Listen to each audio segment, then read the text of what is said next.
kune vanotenda. Ngaindiremekedze muranda waMwari.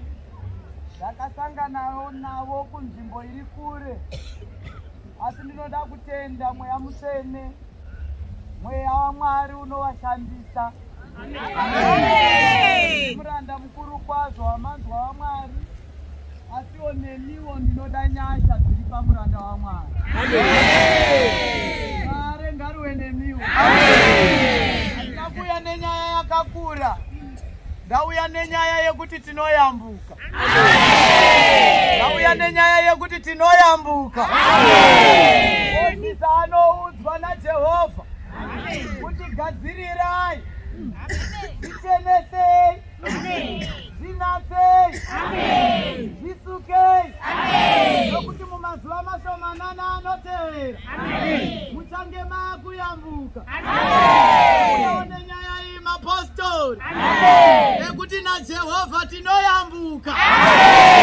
Uye tinoyambuka vavengi varipo, tinoyambuka vadzivisi varipo,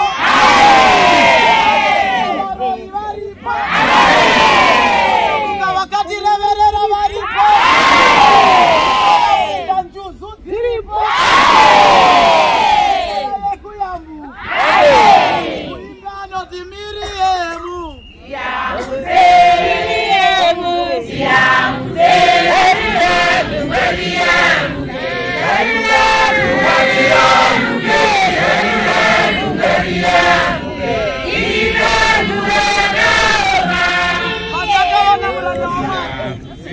ndakasangana naye tiri kunzvimbo iri kure.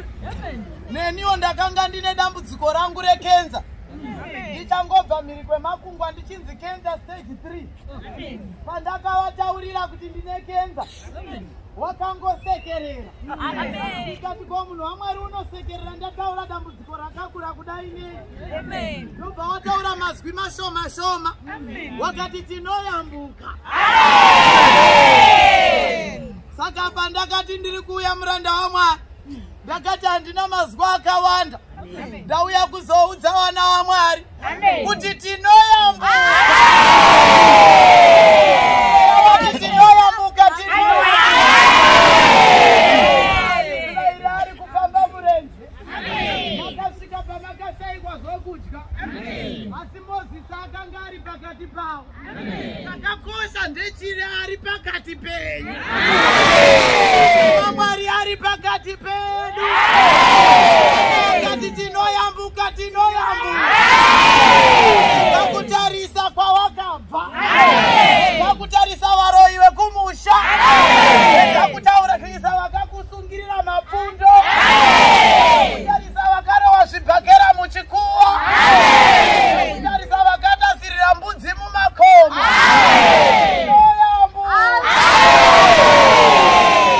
Nakusangana nerenzara chete. Nekuti vazhinji tarasika nenyaya yenzara. Tikangonzwa nzara kunyanya kurudzi rwepanguru, wanobva wasvika pakurasika. Asi shoko raJehovha rinoti, ndiri Jehovha murenje, ndichakupa chekudya murenje.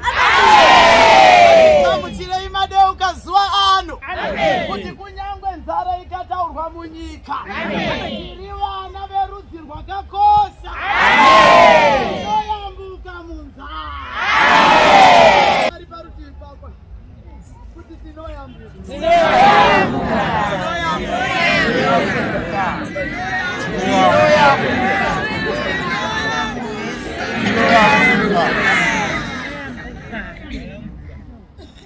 Wachibva munzara ndobva wasvika parwizi, pagungwa riri kupenga.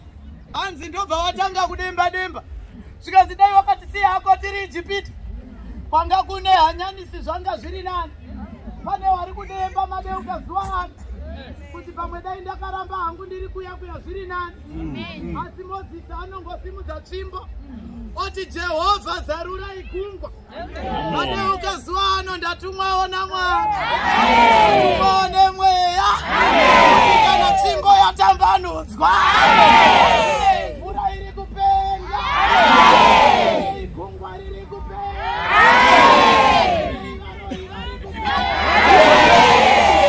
vakuhwa vari kupenga.